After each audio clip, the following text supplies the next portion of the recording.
Hello students, मैं एक बार फिर से आप सभी का सेमिनरी क्लासेस में स्वागत करता हूँ। तो आइए बात करते हैं इस वीडियो में नेक्स्ट टॉपिक के बारे में, features of democracy. Features of democracy, जिस तरह मोबाइल का फीचर होता है, उसमें रैम होता है, एक्सटर्नल मेमोरी होता है, उसमें कैमरा होता है। जब उसमें सेल्फी मोड आप ओपन करते हैं तो आपको एक ऐसे शख्स की तस्वीर नज़र आती है जो आपको आगे बढ़ने से बहुत रोक रहा है। समझ गए होंगे वो कौन है। तो खैर, हम लोग जिस तरह मोबाइल का फीचर होता है हम लोग पता कर लेते हैं कि कौन सा मोबाइल है, ठीक उसी तरह डेमोक्रेसी का भी फीचर है, जिससे हमें पता चलेगा कि ओ अच्छा, ये डेमोक्रेसी है, आखिर इसे ही डेमोक्रेसी कहते हैं। तो इसको पता करने के लिए सबसे पहले हम लोग डिफिनेशन के बारे में जानते हैं, जो कि हम लोगों ने पिछले वीडियो से रिजल्ट निकाला था कि democracy is a form of government in which the rulers are elected by the people. Democracy एक तरह की सरकार है जिसमें जनता रूलर्स को चुनती है। इसी डिफिनेशन का सारा खेल है, इसी डिफिनेशन से हम सारा का सारा चैप्टर समझने वाले हैं और इस चारों फीचर का हम लोग इसी डेफिनेशन से पता करने वाले हैं। आइए स्टार्ट करते हैं। पहला बात तो ये इसमें निकल के आएगी, पहली बात कि डेमोक्रेसी में तीन बातें आ रही हैं, एक रूलर है, दूसरा इलेक्टेड है और तीसरा पीपल है। तो सवाल ये उठता है कि इसमें रूलर कौन है, क्या रूलर इलेक्टेड है या नॉन इलेक्टेड है। इलेक्टेड और नॉन इलेक्टेड में पावर किसके पास ज़्यादा है। तो सीधी सी बात है, डेमोक्रेसी का मतलब ही होता है कि जिसमें जनता रूलर को चुने। तो जिन्हें चुना जाता है उन्हें इलेक्टेड रूलर्स कहा जाता है, इलेक्टेड रिप्रेजेंटेटिव कहा जाता है। तो सीधी सी बात है कि ज़्यादा पावर किसके पास होना चाहिए, इलेक्टेड लीडर के पास। तो ये पहला फीचर, ये major decision by elected leaders. दूसरा फीचर की बात करते हैं, ये लीडर जो चुना जा रहा है, कैसे चुना जा रहा है, इलेक्शन के द्वारा। तो इलेक्शन कैसे होता है, क्या इलेक्शन ईमानदारी से हो रहा है, कहीं ऐसा इलेक्शन तो नहीं हो रहा है कि जिसमें ईमानदारी का कत्लेआम हो रहा है। इलेक्शन ईमानदारी से हो रहा है तो इसका मतलब क्या हुआ, फ्री एंड फेयर इलेक्शन। पहला major decision by elected leader, दूसरा जो इलेक्टेड लीडर चुना जाएगा वो फ्री और फेयर इलेक्शन के आधार पर चुना जाना चाहिए। ये डेमोक्रेसी का सेकेंड फीचर है। आइए तीसरे फीचर की ओर हम लोग बढ़ते हैं। क्या यहाँ वोट देने का राइट सारे लोगों को मिल गया है, क्या हर कोई वोट देने का राइट सबके पास वोटिंग राइट है, क्या हर कोई रूलर चुन सकता है, रूलर बन सकता है, क्या ये अधिकार बिल्कुल प्रसाद की तरह सबको मिल गया है। तो इसके बारे में डिटेल से हम लोग चर्चा करेंगे और इससे हमें एक और फीचर पता चलेगा जिसे कहते हैं 1% 1 वोट 1 वैल्यू। और अगला जो फीचर है, जो इसी डेफिनेशन में नेक्स्ट सवाल पूछने से, ठीक है, रूलर तो हम लोग समझ गए कि रूलर इलेक्टेड और नॉन इलेक्टेड रूलर दो तरह का होगा, उसमें ज़्यादा पावर इलेक्टेड रूलर के पास होनी चाहिए। दूसरा, इलेक्शन ईमानदारी से होना चाहिए। तीसरा, हर किसी के पास वोट देने का राइट होना चाहिए। और चौथा कि इलेक्शन के बाद जो क्या उसके पास हर तरह का अधिकार होना चाहिए, क्या वो हर पावर आने के बाद या फिर जनता के अधिकार की भी कोई जगह है, जनता के राइट्स की भी कोई कदर की जाएगी। तो इससे एक रिजल्ट निकल के आया, रूल ऑफ लॉ, यानी कि कानून का राज, एंड रिस्पेक्ट फॉर राइट्स, यानी जनता के अधिकार के रिस्पेक्ट की बात की जा रही है। आइए इसको मैं एक बार फिर से कनेक्ट करता हूं चारों फीचर्स को।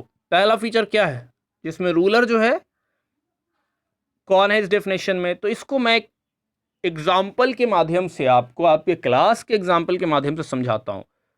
मान लिया जाए कि आपके क्लास में इलेक्शन होने वाला है मॉनिटर का, और उसमें दो कैंडिडेट खड़े हुए हैं, एक का नाम चिंटू है, एक का नाम पिंटू है। उसमें चिंटू बहुत ही सुलझा हुआ समझदार लड़का है और पिंटू बहुत ही बदमाश है। तो ज़्यादातर बच्चे फेवर में है कि चिंटू जीत जाए। तो पहला काम तो ये होता है कि इलेक्शन में जो भी जीतने वाले हैं उनके पास ज़्यादा पावर होना चाहिए। तो अगर चिंटू जीत जाएगा इलेक्शन तो चिंटू के पास ज़्यादा पावर और मेजर डिसीजन ले लेगा। सेकंड पॉइंट कि इलेक्शन कैसा होना चाहिए, ईमानदारी से। अगर मान लिया आप लोगों ने वोट दिया चिंटू को, लेकिन वो वोट कन्वर्ट हो गया पिंटू में, किसी तरह से कोई बेईमानी भ्रष्टाचार हो गया, तो फिर क्या होगा, आप वोट दे रहे हैं चिंटू को, लेकिन वोट किसको मिल गया? पिंटू को। जी हाँ। अब इससे क्या होगा कि मेजर डिसीजन लेने का पावर किसके पास आया? इलेक्टेड लीडर के पास आया। ये तो बात सही है, लेकिन इलेक्टेड लीडर्स चुनने का तरीका ही गड़बड़ हो गया। तब तो मेजर डिसीजन जो इलेक्टेड लीडर्स लेगा वो जनता को पसंद कैसे आएगा? तीसरी बात कि जो रूलर है उनको चुनने का अधिकार सब लोगों के पास बराबर होना चाहिए। अगर क्लास में ऐसा कर दिया जाए कि जो इंटेलिजेंट बच्चे हैं, जो पढ़े लिखे बच्चे हैं, उनको कहा कि कहाँ तुम ये सब पॉलिटिक्स में पढ़ोगे, तुम लोग पढ़ाई लिखाई पे ध्यान दो, तुम वोट देने का काम मत करो, ये सिर्फ निकम्मे निठल्ले जो पढ़ाई लिखाई से जिनका दूर दूर तक कोई रिश्ता नहीं है, वैसे लोगों को ही सिर्फ वोट देने का राइट दिया जाए। तो अगर वो वोट करेंगे तो आपको क्या लगता है वो किसको चुनेंगे? आपने मुहावरा सुना होगा ना, चोर चोर मौसेरे भाई। तो वो पिंटू ही को चुनेंगे, क्योंकि उसके संरक्षण में वो अपने सारे काले कारनामे कर पाएंगे पीछे वाली बेंच पे बैठ के। तो अगर यहाँ पे सारे लोगों को वोट देने का वैल्यू पावर इक्वल नहीं मिलता है, सारे के पास वोट बराबर नहीं है, तो मामला बहुत क्या हो जाएगा? गड़बड़ हो जाएगा। चिंटू फिर भी नहीं जीत पाएगा। तो उम्मीद है कि तीनों कॉन्सेप्ट समझ में आया। अब मान लिया जाए कि ठीक है, चिंटू को इलेक्टेड लीडर बन गया, तो उसके पास मेजर डिसीजन है और इलेक्शन भी बहुत ईमानदारी से हुआ है और वोट देने का राइट भी सबके पास है, और फाइनली चिंटू इलेक्शन के बाद मॉनिटर बन के उभर गया। अब क्या जनता का अधिकार इतना ही तक सीमित है कि चिंटू को वोट देके बना दिया गया लीडर, क्लास का लीडर या फिर देश का लीडर, कि उसके बाद भी है? अब मान लिया जाए इलेक्शन के बाद चिंटू बहुत पहले बहुत अच्छा आदमी था, इलेक्शन के बाद वो सत्ता के नशा में चूर हो गया, पावर का उसको नशा आ गया और उसको लगने लगा कि अब हमको जो दिल में आता हम करेंगे, मुझे कौन रोकेगा। अब वो क्या करने लगा? हर किसी को मारने पीटने लगा, हर किसी का कंप्लेन पे कंप्लेन करने लगा। अब वो लोगों के जो क्लास में जो बच्चे हैं उनका कोई राइट्स उनको देता नहीं, उनका सारा का सारा राइट छीन लिया। अब इससे क्या होगा कि बच्चे तो बहुत, उनको तो बहुत बुरा लगेगा, उनको लगेगा कि ये तो पूरा का पूरा हमारा प्लान चौपट हो गया।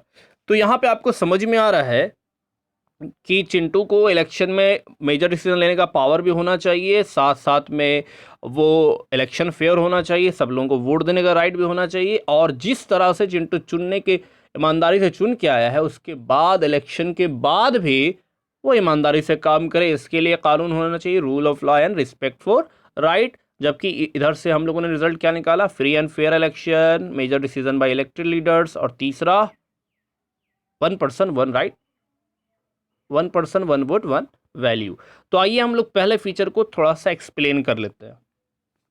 इससे पहले कि मैं इसको एक्सप्लेन करूं, इसका विस्तार से विश्लेषण करूं, मैं आपको बताना चाहूँगा कि इसमें जितने भी फीचर होंगे सब नेगेटिव फीचर को हम लोग एक्सप्लेन करेंगे। मतलब हम लोग जो फीचर का जो हेडिंग है उसका जस्ट उल्टा एग्जाम्पल हम लोग देंगे, यानी हम लोग ऐसे कंट्रीज का एग्जाम्पल आपके सामने प्रस्तुत करेंगे जहां ये फीचर एप्लीकेबल है ही नहीं। इससे क्या होगा? इससे हम लोग सही में इस फीचर का अहमियत समझ पाएंगे, क्योंकि हम लोग अंधेरे में ही रोशनी का अहमियत, प्रकाश की अहमियत समझ पाते हैं। तो आइए शुरू करते हैं पहले फीचर से, major decision by elected leaders.